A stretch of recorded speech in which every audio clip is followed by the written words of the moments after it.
c'est watermelon to ba comment nous dit. Obi aji ewu aduro. Obi aji ewu aduro.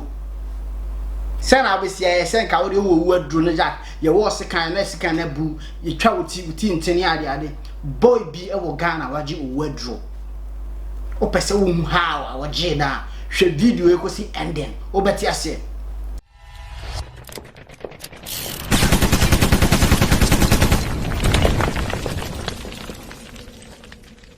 Yo, what's up, yes, DMK, the man can hear about the Nadia say, Nana Jenia, Nadia Titia Pansamo, Joe Befau. A before such a chedi, they be a catch them. Yam say assembly as Ghana, na assemno, a moon shed down your clear, dear sir, what you say. A young guy be an on a girlfriend, Asemosi, na girl no woo. Now after say girl ni woo, you know. I say girl woo, you know, or being a cool girl, no. But a man for speculative. Say boy in the cool girl no. Why? Because say after say girl na wu no boy ne try say ono so kunu ho nto o de sika won yam o twaniti no otu nani ya kwayo ntro yi okay no otu nani no I say still boy no emuda mama yentie ye si ye poten ye wi e be sa to so straight up ebo be ye 12 endra na ajo na mami any mami nkofo tv di ba ho se omo hwehwe watermelon ni fie watermelon ni girl na like girl na wu ye no ni mami enti omo ba se omo hwehwe ni mami ni fie na omo direct omo call bibi ana mami ne ti ba omo ko du no omo antimi access dan ne chese omo loki e wo outside enti omo antimi access omo ye ya omo antimi na ono okoye. It's all called saying room and need them about 20 minutes. I want to see say omo came walk the other side, my main side or into or I say call about 1 for 2 omo who say omo da say call a quite now omo far tricycle.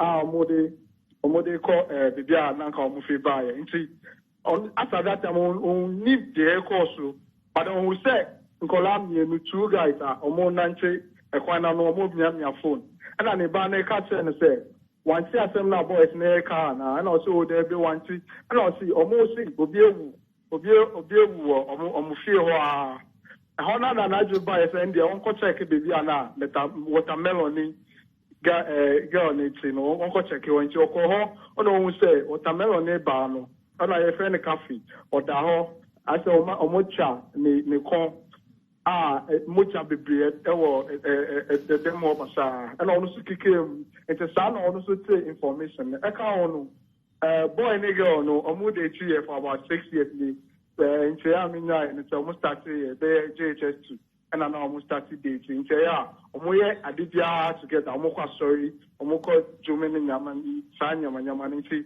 last week Sunday no omo two no omo anko normally omo ko together but last week Sunday no omo two now anko together they went to check separately just guy ni koye and I go say funny ne kwa koye so omo ba check so kananka sorry for every say omo say I dey na na dey omo two nyina omo ananche amba to say dey na omo ye that would tell you that if you are not to kwa kakabi wo omuntem Sunday no so guy no your footballer they mean nya ni say on this Stallion FC Division 2 team be na ebo Obama Division 2 team in Sunday no omoko ball games be one of the Taiwanese communities ever but then during the game on time ball hard but Sunday no ball hard at the sense first half no woman yellow card second half no woman no some ball hard and no woman yellow card red card a chance just say omo say bia during that period na before we were anymore and sana anopo yet to say wakum the girlfriend account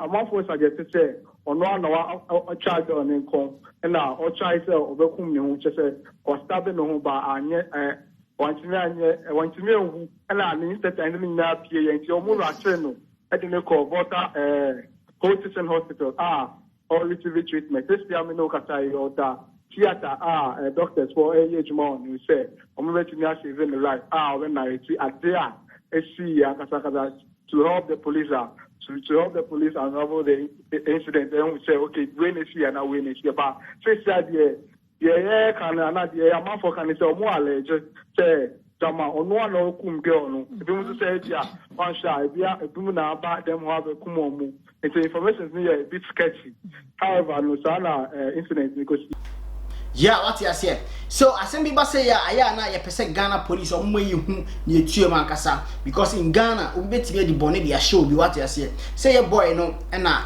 kum ni wife and I say I will say ni girlfriend sa no mo ka and I say enye ono ano it will depend on investigation, bro. They forget investigation. It's they say that it is alleged, but at the end of the year, man, banisa. What you say?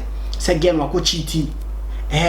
What you see, kabia mano, and was something like this. Now I don't be person me tia. Say at the end of what a man ne banisa said. A nipa boot me fua nebia wakuni girlfriend as wakuni wife. I hear at the end of a man ba.